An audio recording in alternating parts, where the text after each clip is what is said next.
Thank you, firstly, thank you to Tippy. And you know, if I actually had Wayne's name with me, Anita, who usually opens and then does the recording and everything, her brother had fell. He actually lives in a Kisharon home on Leaside Crescent. And he was running across the road and he fell and he broke his arm very badly. And they took literally 4 or 5 days till they actually did the surgery.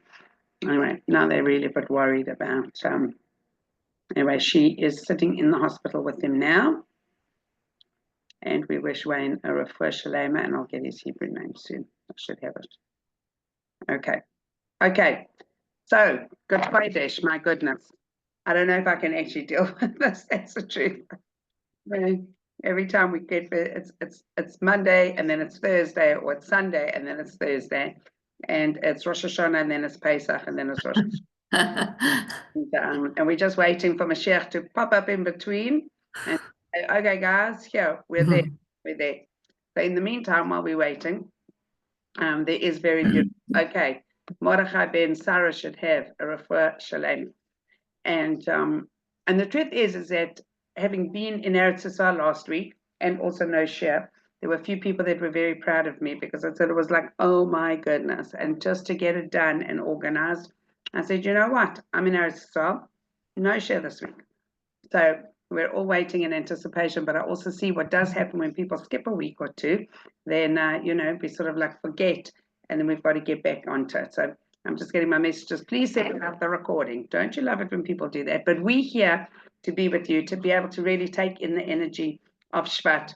And I think every month I say this is one of my favorite months.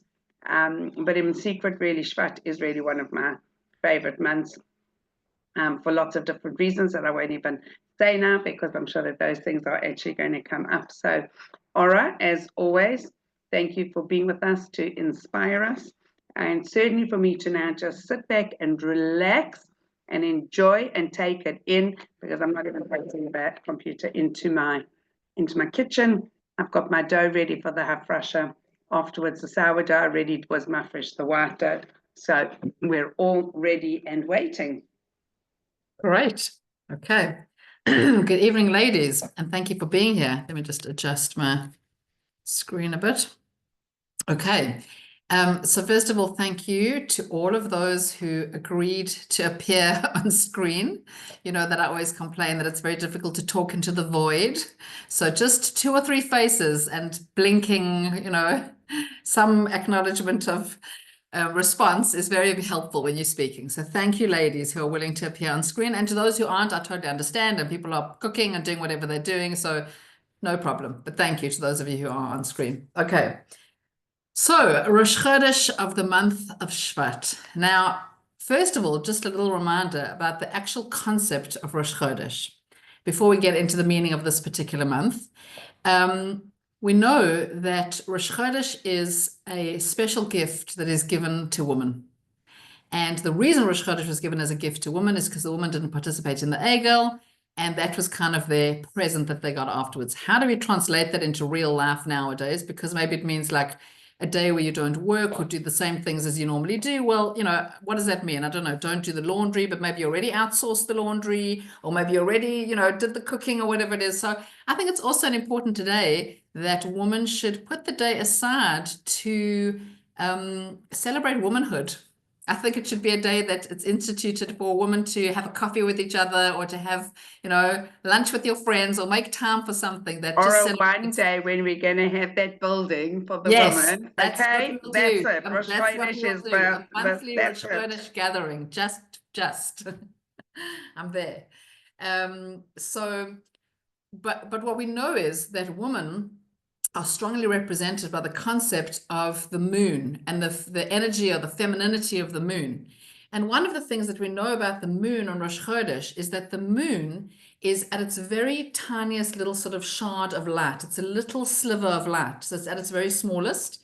And it's not, we know that the moon herself doesn't shine any of her own original light. She is reflecting the light of the sun.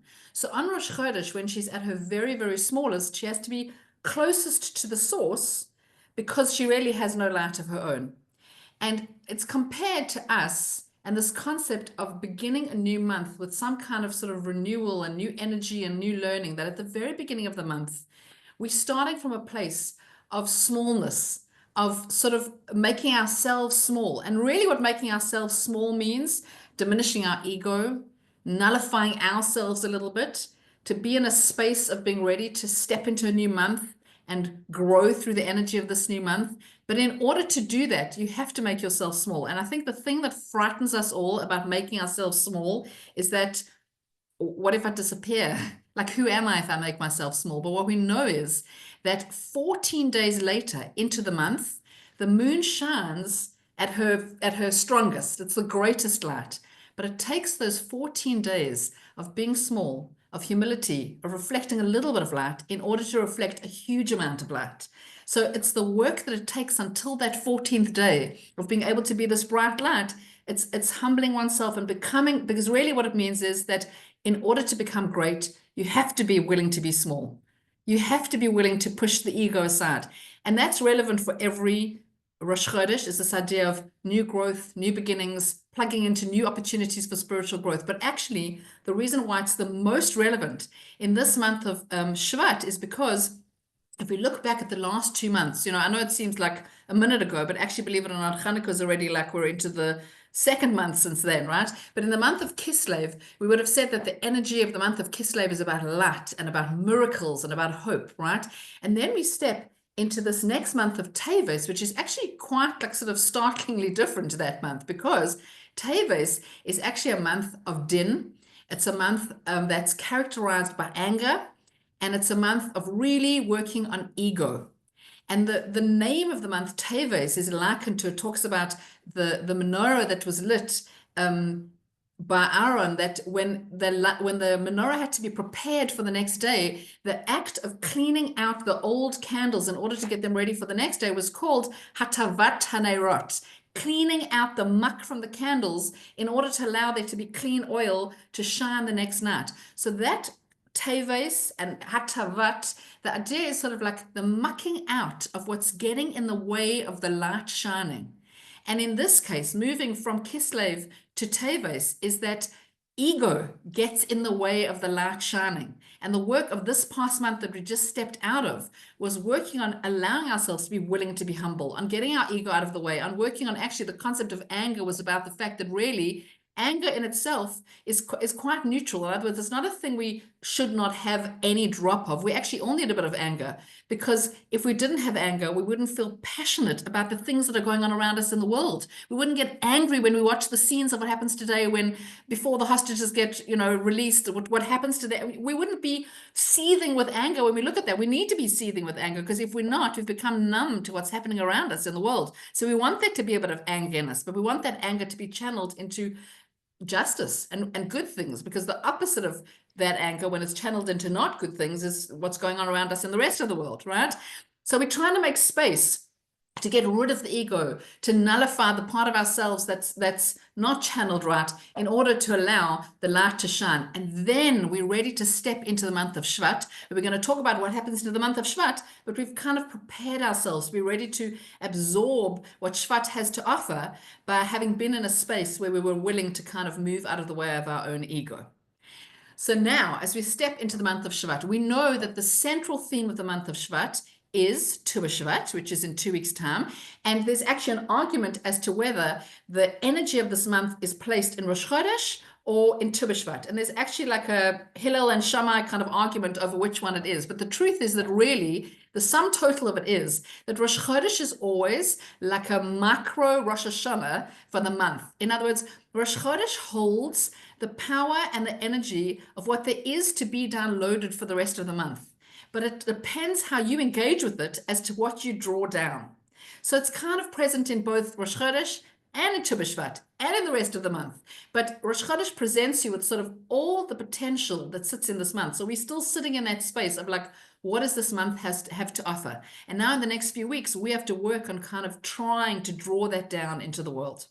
So for those of you who are familiar with the format of this class, where we talk about sort of the significance of the power of each month, I always refer to a few different hints, which actually come from the Sefer Yetzirah, which is really like kind of the original work of Kabbalah. And we just draw kind of like a few little hints, which could help us have sort of a practical route to finding a way to integrate these ideas into our own personal life. So a lot of them are very interesting, and I'll mention some just for interest's sake, but I'm going to draw on 2 or 3 of those just to kind of give us a direction to move in this month. Okay, so what I'll tell you is that the symbol of this month, or let's say like the zodiac of this month, the picture that represents this month is a bucket. Now, actually, this in the secular months, this is referred to as Aquarius. And the picture that represents this month is actually the bucket carrier. But if you look at the Torah version of this, we're looking at not the bucket carrier, the actual bucket. And we'll see in a second why we're referring to that. And then we know that there's a body part for every month. And some months are slightly more obscure than others, as in some months you'll know exactly where that body part is. And sometimes we have to kind of look it up to remember where exactly that body part is. So in this month, the body part is the duodenum, which for those who are not in the know, is part of your digestive system and is in your intestines, okay? So it's a very deep part inside the body involved in digestion. The sense of the month, the bodily sense of the month is a sense of taste, and it's obviously connected to eating. The letter of the month, the Hebrew letter which created the month, is the letter Tzadik. And the color of the month, and this is just for interest, is bluey green. So if it's your birthday month and you need to buy some jewelry, that's just a hint, bluey green. Okay, so now let's start with those things and try to figure out what we can make of this in terms of our personal growth through this month. So the bucket. What does the bucket represent? Well, if you look at what the job of a bucket is, the first thing is that a bucket is made to carry something from one place to another. Its job is not to sit with whatever's in the bucket and sit there and stay in that space, okay? So it's always carrying something from one place to another. I don't know if you're carrying water outside to water the plants or some food for an animal. It's always taking something from one place to the other. So really what it's telling us, implicit in this month before we even start, is the idea that what's going on in this month is just kind of a stepping stone to the next months. It's not an end in and of itself, okay? So it's just a step towards the next thing. So often that's very important for us to remind ourselves, because we can get very stuck in a space. You know, it's still very dark outside. It still doesn't look like anything's going to grow. It's very nice that we're in Tu B'Shvat where we're going to celebrate trees and fruit, but there's no evidence of any trees or fruit outside, right? It still looks like if you cut your trees down now, it wouldn't make a difference because nothing would grow. It's very hard to believe there will be spring and there will be summer again. So in this month where it's still looking dark, and I think this applies to not just physical darkness, but also where we find ourselves often as individuals and obviously as a nation, is that we can feel very stuck in the dark. But the point is that this month is here to remind us, this is a stepping stone. It's not the end. It's not the end. So we have to make it through sometimes this dark part to get to the next step. So that's the first lesson of the bucket. The other lesson of the bucket is that a bucket, if you could imagine a bucket having feelings, right? A bucket is created to be as full as its size. So in other words, if it's a this big bucket, it wants to be this full of water, whatever you're filling it with. If it's a this size bucket, it's going to be this size full of water. But its desire is to be as full as its potential is to be full, okay? And as human beings, we are the same. And when we don't feel full, and when that bucket is not meeting its potential, and we feel empty, that can lead a person to feel depressed, unfulfilled, frustrated, and it can also lead a person to try and fill their bucket via the wrong avenue, okay? So I'm sure I've repeated this many times, but this always sticks in my mind, that I have a teacher who told us in school, if you open the fridge and it's full of food, but you can't find a single thing to eat, you aren't hungry, okay? Or your fridge is just not very well stocked with the right things. But what does it mean you aren't hungry? It means that often when we feel like a gnawing feeling, a craving, a unfulfillment, the first place that we'll look is at food, because we're such physical beings that we're very tuned into, very easily tuned into what our body needs, what our physical needs are. It's much harder to hear the voice of what your soul is telling you, right? That's almost kind of like muted, because it's much more natural for us to hear the frequency of our body. So what we're constantly trying to do is turn up the frequency on our neshama so we can hear that more clearly, but it's not always the natural default. So the natural default is, if I feel empty, I'll fill myself with food. But there can be many other defaults. It can be, I'll fill myself with shopping. I'll fill myself with scrolling through Instagram. Whatever it is. Things that we feel will make us feel full, but are always very short-lived. So even if you eat a very delicious meal, the joy of it is gone really as soon as the meal is finished, right? The joy of a brand new dress is only kind of really enjoyable for the first time or maybe the second time you wear it, but then the joy dissipates. So we know that when we're feeling empty and we're looking for something more, we're not really going to find it in physical things, but we don't always realize that because we are most connected to our physical bodies, and that's usually the more obvious translation of that feeling. So this concept of the bucket comes to remind us that first of all, we need to know that in our lives, we will go through stages where the bucket does feel empty and we don't feel fully fulfilled. And actually, I think women have a great tendency to this, right? To feel like, am I doing enough? Am I giving enough? Am I enough? Like, have I filled my potential? Am I doing what I'm supposed to be doing? And there'll be times in our life where we really feel the answer to that is no. But in a sense, there's something positive about that because it gives us motivation to fill the bucket and to do more, but also to accept that sometimes there will be patches in our lives where it does feel like it's a little bit empty. And then it's a real blessing when you feel like your bucket is full, when you feel like I'm in the right place, I'm surrounded by the right people, I'm doing the right thing, my bucket feels full. And that's going to be a journey through our lifetimes. There's a little bit of this and a little bit of that, but we're aiming to constantly keep that bucket full. That's the feeling that we want to have. So, and also innate in the bucket is the idea that a bucket is also used in the image of like a bucket into a well, which is put into the depths of the well and draws up more. That also sometimes we don't remember that we have kind of like deeper reservoirs and more sort of capacity and resilience or whatever it is than we thought we had. And we can always kind of like dig deeper and put that bucket back into the well again and draw out more resources. So that's this image of the bucket. We also know that besides for the bucket idea, we know that in the month of Shevat, if we look at just the word in the middle of that, of the word Shevat is the word shev, right? Which means to sit. And Joe, I think it was quite apt, whether you knew it or not, that when this class started off, you said, I'm just going to sit and relax and not do anything and just be in this class. Because actually, part of what Shevat is this inbuilt opportunity to just sit. And what does just sit mean? Not sit and be a zombie. Just sit means take an opportunity to stop being a human doing all the time and be a human being. It's an opportunity to actually assess things in our own lives like, am I doing the right thing? Am I in the right place? Am I with the right people? You know, sometimes we find ourselves in a position where we suddenly have been doing something or been somewhere or interacted with something for the last 5 years, and we haven't even really given it deep thought because we just got into a rut and it's just something that's been almost kind of continuing by itself. And unless we take time out and step back from our own lives and assess, sometimes, you know, things need to change. And things don't change unless you change them. In others, it doesn't just magically happen. So sometimes we need to just sit and observe what's happening so that we can make the right changes in our lives. And Shevat gives us this opportunity, actually specifically relating to things to do with eating and food, interestingly, which we'll talk about in a second, but bigger than that, this ability to think about, like, is my bucket full? Am I filling it with the right things? Like, just assess where we're at in our lives. And especially as women, to just stop moving and doing and being for us and doing and accomplishing for a second and just being, because I also think we have this, I don't know where it comes from, but this kind of strange idea that if we are not moving and doing and creating and giving, then we don't really exist. Then we can't kind of validate our existence. Like, what are you if you're not constantly on the move, right? And that actually innate to our mental health is the ability to also just be able to sit and be and observe. And really, don't just use it as a once a year thing in Shevat. It should really be probably every month. But this month is giving us like a reminder that that's something that we need to do. Okay, the sense of this month is the sense of eating. Now, interestingly, eating, which seems like such an unbelievably physical thing to do, it says that eating is probably the sense that has the highest capacity for tikkun in the world. So through the act of eating, you can bring enormous tikkun into the world. It sounds like such a weird contradiction, because why through something so physical as like eating a piece of chocolate, how are you going to bring tikkun into the world? But isn't that a nice idea? Isn't that cool that you can eat chocolate and bring healing into the world?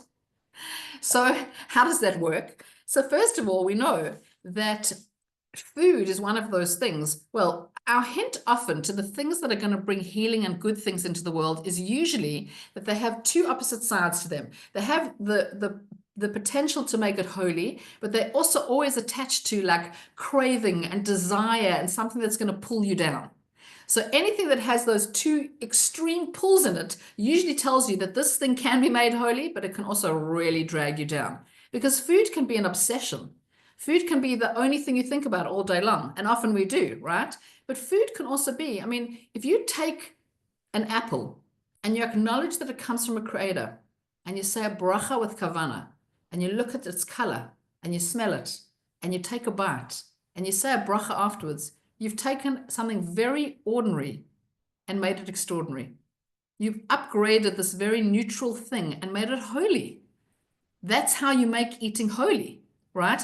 And in fact, we know that the act of eating within a Torah context is always like an act of sifting, right? Because we've got so many almost rules that surround the concept of eating that there's almost never where you just grab a piece of food and put it into your mouth, because even the fact that you're saying a bracha on it is meant to stop you for a second and make you mindful. But also we always have a question of like, is it kosher? Is it not kosher? Is it meaty? Is it milky? Is it Shabbos? Was it heated right? Is it truma? Is it masa? I mean, there's a lot of different things around food that give us this opportunity to be mindful about what goes into our body. Because what we have to know is that when you eat food, at the same time as it's giving your body physical energy, because your body can't exist without the physical energy that food gives it, it's also feeding you with spiritual energy. There's a spiritual aspect to that also. So that should make us think about what we put into our mouths. And that's why we'll talk about in a second when we come to Tu B'Shvat, and the whole focus on Tu B'Shvat is fruit and different fruit. And that's a real sort of like analyzing the natural produce of the world that Hashem has given us and how it differs in color and structure, and some has peels and pips and lots of pips and edible pips and not, but like each one is created differently. It's supposed to make us kind of think and connect. And that's not normally what we do when we're eating. Often it's a very mindless experience. So it's why it holds the potential to really drag us down or really pull us up. And we know that often there's certainly a lot of opportunities for mitzvahs through food. And of course, all of our yontifs revolve around food. I mean, eating a donut in December and May is a very different experience, right? And it's just not Shavuos if there isn't cheesecake. And what would Pesach be if there wasn't matzah? And there has to be apples dipped in honey for Rosh Hashanah. And we learn to, it's not a physical thing there, because we learn to connect to those things as a way of appreciating and connecting to that chag. So the food is elevated to something that's not just ordinary. It is extraordinary. That's the way we upgrade and elevate those things. That's what they're in the world for. But we also know that there is this kind of potential to be very obsessed with food, that it creates this desire and craving. So often it can take up so much space in our mind. I mean, I'm sure people will appreciate the idea of sort of like your morning coffee is like an experience that you look forward to, right? Or the fact that we're thinking like, what am I having for lunch? What am I having for lunch? So that's actually a thought that goes through a head. That I don't know, when we go on holiday, it's like what we're going to eat for breakfast, what we're going to eat for lunch, what we're going to eat. We're fixated on it. And of course, the place that reminds us of that always is the fact that there are times where we specifically don't eat. And then when there's a fast and we distance ourselves from eating, what are you thinking about the whole day? So it's slightly different than Yom Kippur, maybe, because there's a structure to the day, right? But for a lot of the other days, a lot of us spend a lot of the time just thinking about what we're going to break the fast on. And maybe cooking the stuff we're going to break the fast on, and baking and preparing, right? But keeping ourselves busy with food. It means we're very invested and immersed in our relationship with food. And Shevat is kind of there to give us this little bit of a reassess. How do we relate to food if we acknowledge that it's not just about giving our bodies physical energy, but at the same time as we're giving physical energy, we're feeding ourselves spiritually. And then you need to be mindful about that, because it's not just this activity of stuffing food into your mouth. The organ of the month, which is the duodenum, which in Hebrew is referred to as kurkuvan. And actually this past week, I don't know if anybody here speaks Spanish, but this past week I taught a group of ladies who are all Spanish speaking. And when I mentioned that name, one of the ladies in the group said, oh, that's a dish we make with like, it sounded, it was like chicken stomachs. I thought, I don't know, maybe the Ashkenazi version of that is like pupiks and chicken stomachs like floating in chicken soup, right? That's what they are. But that's what she was, there's a whole dish made out of that. I make one too. I don't know if any of you tasted the Spanish version of that. but I have never seen that before. But that is called kurkuvan. Okay, so this is in the human body, this duodenum, whose job is to actually filter like toxins in the body. So it absorbs the food and it absorbs what the body does need and lets go of what the body doesn't need. So it's a real filtering system in the body. Now, interestingly, if you're talking about filtering when it comes to eating, the first place that the body filters when it eats is actually your mouth, because whatever food you put into your mouth, you're already taking out a peel, taking out a pip, taking out a core. You're already saying this goes in, but this doesn't go in. So why is this month focused from this Kabbalistic perspective on this internal digestive system and not your mouth as soon as you put food in? Because it's telling you that we're discussing a very deep internal relationship with food, not just the superficial relationship with food. This is something very, very deep. And that's why we're talking about what's going on inside the digestive system. Now, these are, of course, all going to connect to each other, so we'll figure out how they connect. But the letter of the month is the tzaddik, which we refer to, it makes us think of a tzaddik, right? And the question is, who comes to mind when we say the word tzaddik? So I'm going to just vote. I mean, unless somebody wants to put their speaker on, I'll say that most people answer when I ask that question. Basically, what they're saying is somebody with a very long beard. Okay, who is a tzaddik, right? I don't know, Rav Chaim Kanievsky, the Baba Sali, that would pick your tzaddik, right? Moshe Rabbeinu, whatever it is. But usually it's associated with somebody who's otherworldly looking, who basically be making a distinction between, like, it's definitely them. It's not me. It's somebody who lives in a very different realm. So the idea of a tzaddik is, it says, we are told, Va'amech kulam tzaddikim. Hashem's telling us, my nation, they're all tzaddikim. What does that mean? That means, that song, Noach was a big tzaddik, that says every yid's a big tzaddik. That's it. Every yid's a big tzaddik, because every Jew has the potential to be a big tzaddik. And the Torah gives us live examples of this, because when we look at the stories of the Avos and Emmaus, we're not reading about people who came all from like a dynasty of tzaddik after tzaddik. Actually, quite the opposite.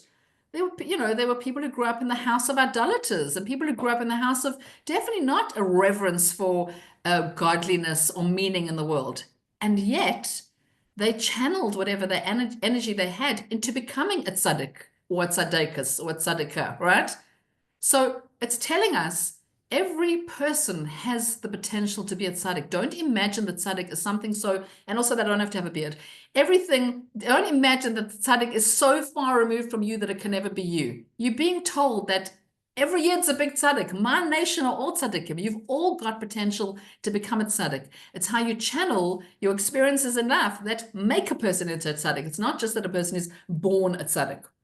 So now, what's the connection between a tzaddik and food? Because all of these connect to each other, food and eating and digesting, right? So the question would be, well, does a tzaddik eat? I mean, there's no instruction anywhere in the Torah that tells us like what Moshe had for breakfast before he went up, to receive the Torah. How do we know that a tzaddik eats? So the way we know a tzaddik eats is because he has to eat, because he can't survive and he can't exist if he doesn't eat. But the reason that it doesn't mention any details is because it's secondary. It's his fuel. It's not detailed because it's irrelevant. He eats because he has to survive. Now, the truth is that our experience here as human beings in the world is to find this balance between body and soul, because Hashem didn't put us into the world as souls floating free, right? He put us into a body. And that means that we are interacting with the physical world. So the truth is that we're not being asked to remove ourselves from the physical world. We're being asked to interact with the physical world, to have pleasure from the physical world, but to upgrade the physical world. Again, to make the ordinary extraordinary, to make the unholy holy. So we actually are supposed to take pleasure from food. There's nothing wrong with enjoying food. But the question is whether we eat to live or live to eat, right? And you can enjoy your food and still eat to live. It doesn't matter if you enjoy the food that's going down, but it's kind of the difference between, if there's anything that we would say, I cannot live without my daily iced coffee. I cannot live without my, whatever it is you actually feel you can't live without. If you really, really, really mean that, this is the month to assess that and your relationship with that. Because the point is that what's meant to happen is it's us in control. we are walking the dog. We do not want the dog walking us. You know, when you see those people being like schlepped down the road by their dog, you don't want to be that person, right? You want to be taking the dog for a walk. Okay, so enjoy your iced coffee and enjoy your coffee and enjoy whatever it is that we get joy out of. But this is the month to sit and assess who's leading who. And when it comes to food, it's an easy pit to fall into as to who's leading who, how much of our brain space, life space does that take up? I promise you, I'm not, I love food. So I'm definitely not telling you that you have to, you know, food is a great pleasure, but it's just an opportunity to assess our relationship with it and whether we're leaving space in that relationship for there to be spirituality in that relationship as well. Appreciating that it's fueling our neshama as well.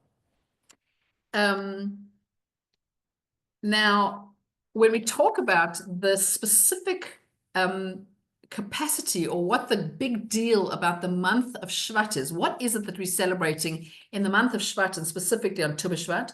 So we talk whether this argument is that it happened on Rosh Chodesh or what happens during this month.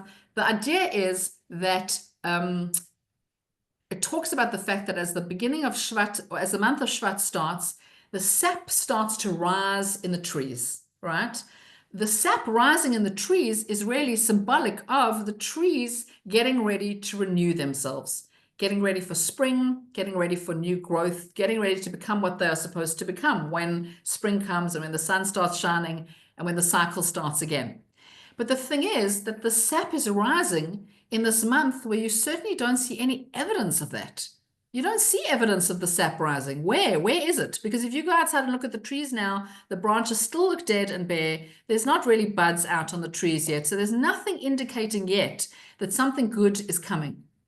But the idea of the sap rising in the trees is a reminder kind of emunah.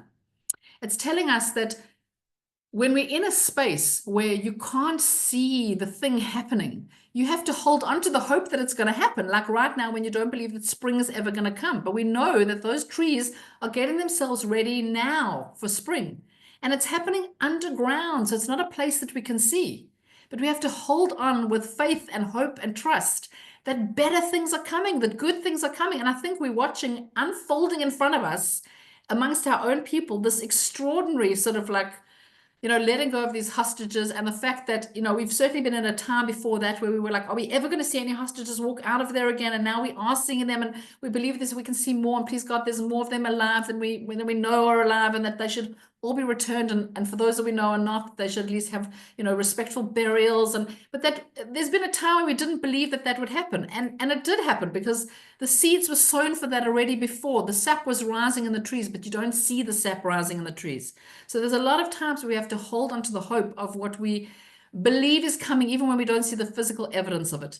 And the sap rising in the trees over the month of Shevat is our reminder to hold on to that hope. In the same way as that bucket is just a stepping stone to the next place, that's what we're holding on to. We're holding on to the fact that even if you can't see it, things are happening in the dark. Things are happening in the space week. And again, I mean, I keep on thinking that's such a, you know, things happening in the dark is really what's been happening also for the last few months is people sitting in tunnels and in the dark and not being able to see and not believing there would ever be light again.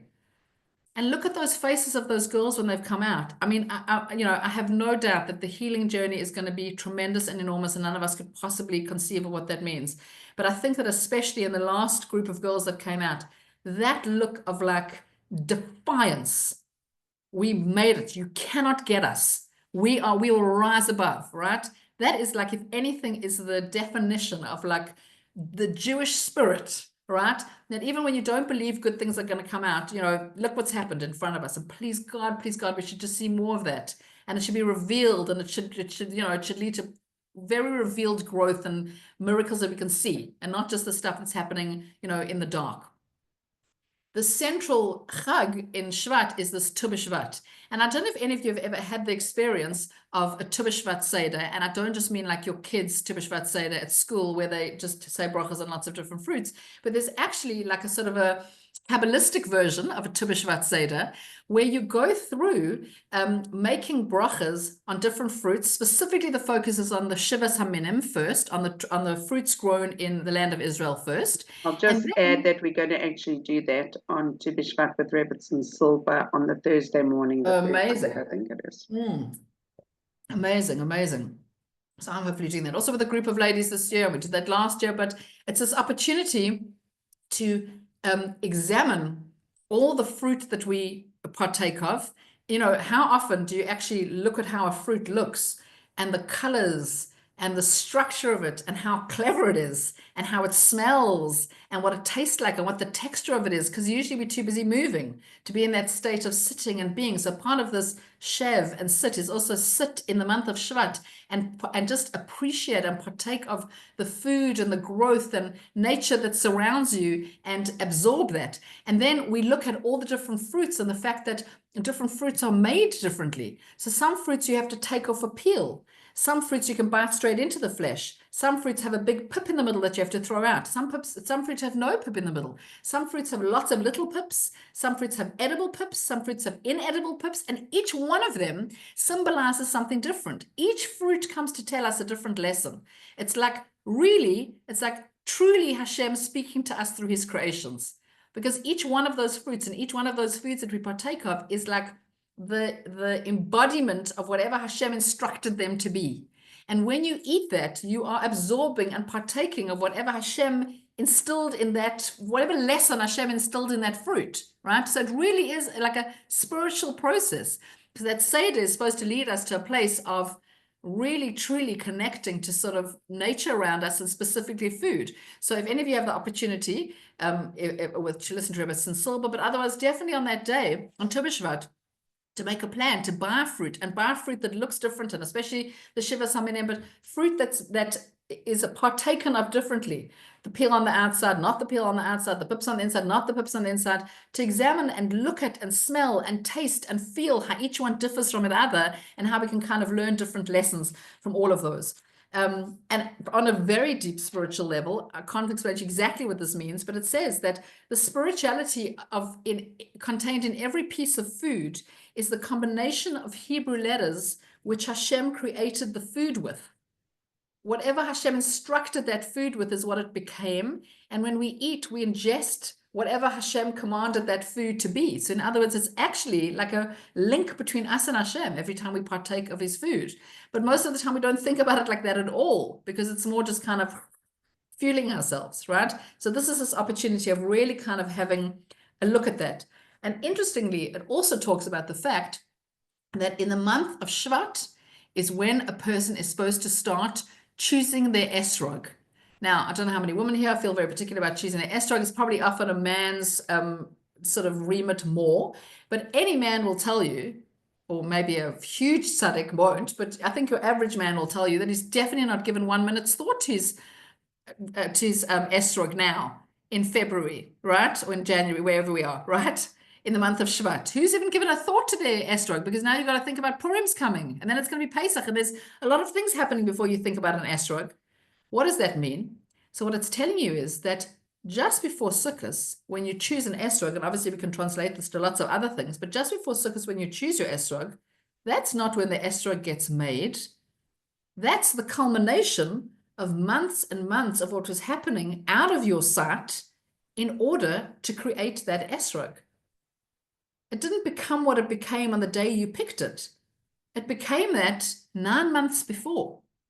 So when it tells you to daven for the well-being of your esrog, or of what your esrog is going to be, what it's telling you is that in order for great things to happen, you have to invest first. And the investment is a long time before the thing that you can reap. And actually, it's interesting that it's a 9-month gap, because I guess pregnancy would be a really good example of that, right? Is you don't get to see the present till the end of 9 months.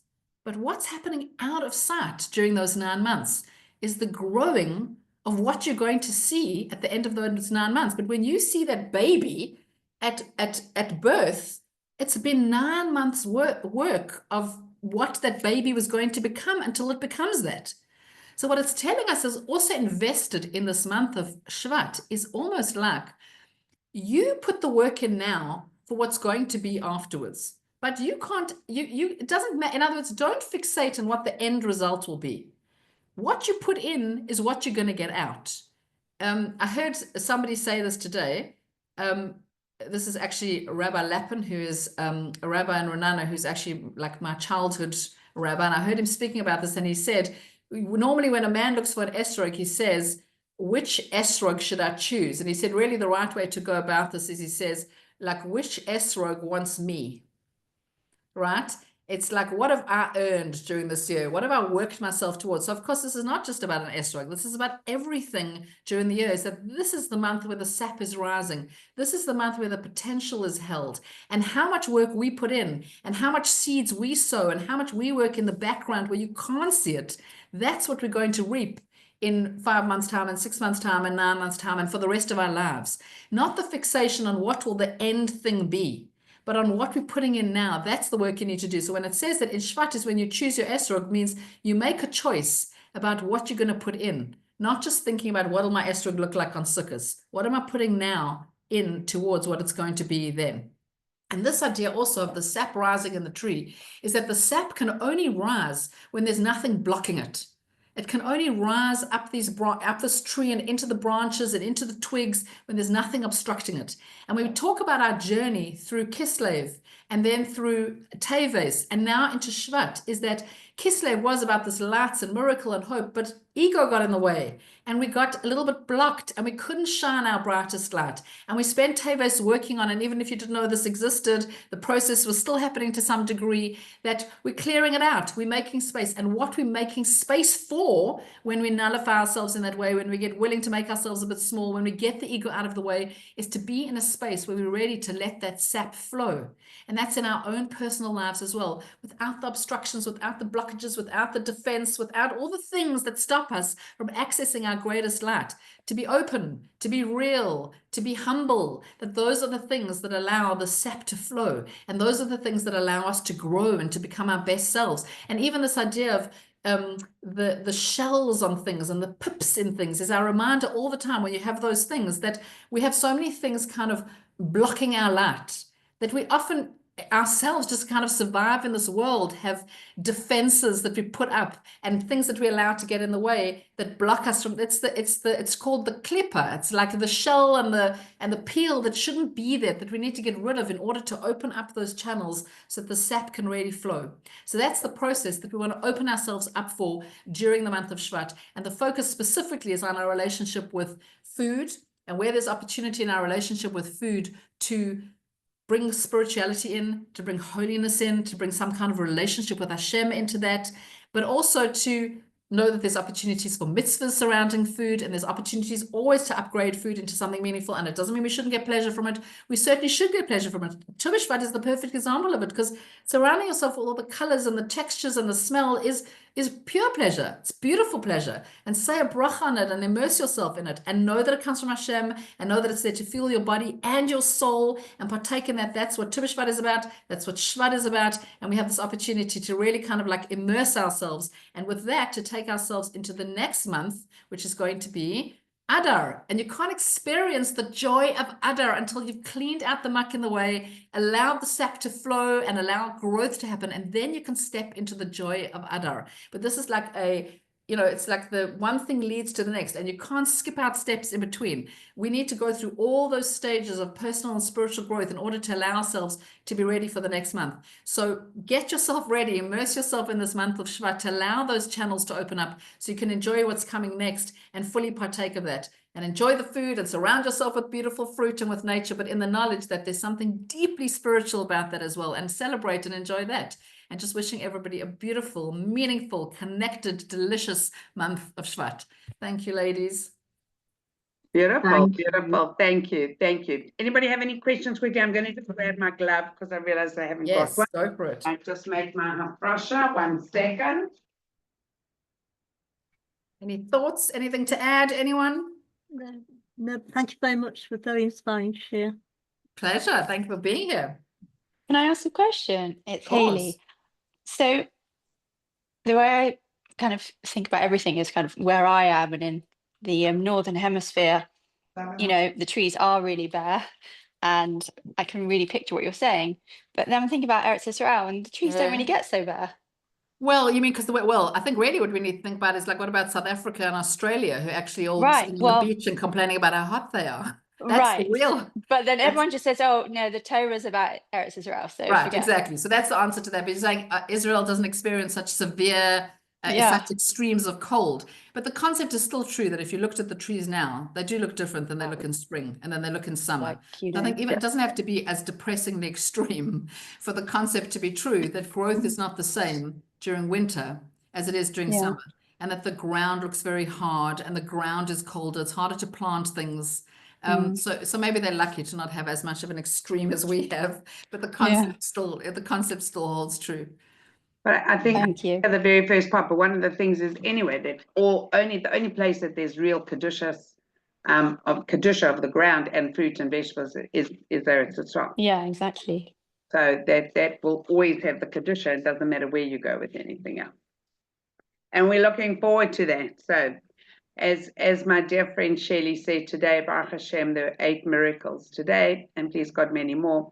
And I heard in the name of the Vizhnitzer Rebbe that he says, don't stop davening for 1 minute until every single hostage is back. And we're really looking forward to times which will bring us, where we'll be all really together in a place and have the clarity of all these things that we are going to. Okay. Baruch Ata Adonai, Eloheinu melech haolam, asher kedishanu b'mitzvaysav v'tzivanu la'afrish chala min ha'isa. Harei zu chala. Amen. And this is my Sarah Emeinu chala, our sourdough. And we ask that HaKadosh Baruch Hu should just listen to every single one of our tefillahs in this mitzvah, of the beautiful mitzvah of Hafrashas Challah. And I say this, but each week we get stronger in knowing that we're going to be bringing Be'ezrat Hashem, our real challahs, to the Kohanim that are going to be serving in the Beis HaMikdash. And we just have to hold on to the rope, keep on going. And one thing is for sure, we 1 day and now 1 week closer than we were last week and then we were yesterday. We're 1 day closer, Be'ezrat Hashem, to greeting Mashiach. And it should be a month of Besorot Tovot. We should have Amen. this, and that should be something that we should all share together. So thank you for being here. Ora, thank you as always, and wishing everybody a beautiful Shabbos, a Shabbat of Shalom. And only simchas that we should share them all together. Thank you, Amen. ladies. Thank you. Thank everyone. you. Have a good Shabbos. night. Shalom. Shabbat Shalom. Thank you. Good Shabbat. Can you imagine these hostages home for Shabbos?